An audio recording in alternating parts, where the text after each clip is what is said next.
Hello hi friends, our YouTube channel. ఆత్మహత్యలపై సమాజానికి ఒక మెసేజ్.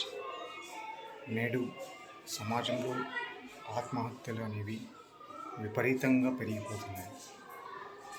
సమాజంలో మనిషి జీవించడంలో భాగంగా ప్రతి వ్యక్తికి సమస్యలనేవి ఉంటాయి. ఆ సమస్యలు పరిష్కారం చేస్తూ వాటిని పూర్తిగా సాల్వ్ చేసుకోవడమే మానవ జీవితం యొక్క లక్ష్యం. ఆ సమస్యలతో పోరాడకుండా సమస్య ఏదైతే ఉంటుందో ఆ సమస్య నుంచి పారిపోవడం సరైనది కాదు. నేటి సమాజంలో ఎవరైతే కుటుంబంలో కావచ్చు, సమాజంలో కావచ్చు, దేశంలో కావచ్చు,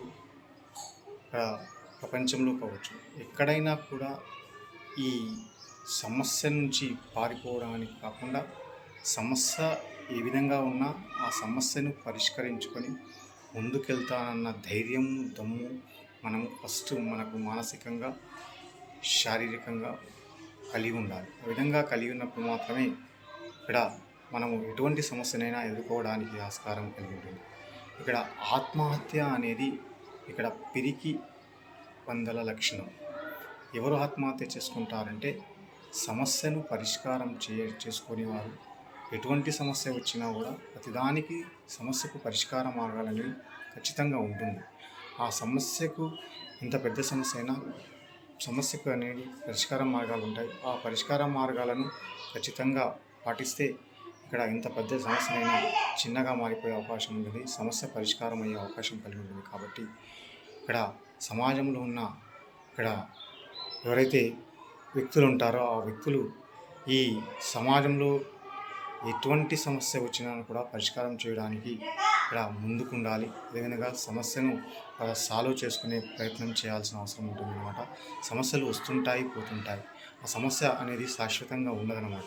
అదేవిధంగా కాలానుగుణంగా ఇక్కడ ఎన్నో కష్టాలు, నష్టాలు వస్తుంటాయి. ఆ నష్టాలను భరిస్తూ సమస్యను పరిష్కార దిశగా అనేక ప్రయత్నాలు చేయాలి. ఇక్కడ మానసికంగా, శారీరకంగా ప్రశాంతంగా ఉన్నప్పుడు మాత్రమే సమస్యను పరిష్కారం చేసే అవకాశం కలిగి ఉంటుంది. కాబట్టి ఎంత పెద్ద సమస్య వచ్చినప్పటికీ కూడా ఆ సమస్యను పరిష్కారం చేయడానికి ప్రయత్నం చేయాలి. ఒక గంటలో చనిపోతున్నామన్న మనకు తెలిసినప్పటికీ కూడా మనం ప్రశాంతంగా ఉంటూ ఇక్కడ సమస్యను పరిష్కారం చేయాలి.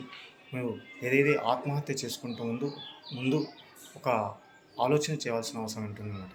ఒక 2 నిమిషాలు ఆలోచిస్తే ఆ ఆత్మహత్య చేసుకోవడానికి మీరు వీలుండదన్నమాట. అంటే మనకు సమస్య వచ్చినప్పుడు పూర్తిగా పరిష్కరించే ప్రయత్నం చేయాలి. అదేవిధంగా ఈ మెసేజ్ నచ్చితే లైక్ చేయండి, షేర్ చేయండి, సబ్స్క్రైబ్ చేయండి. ధన్యవాదాలు.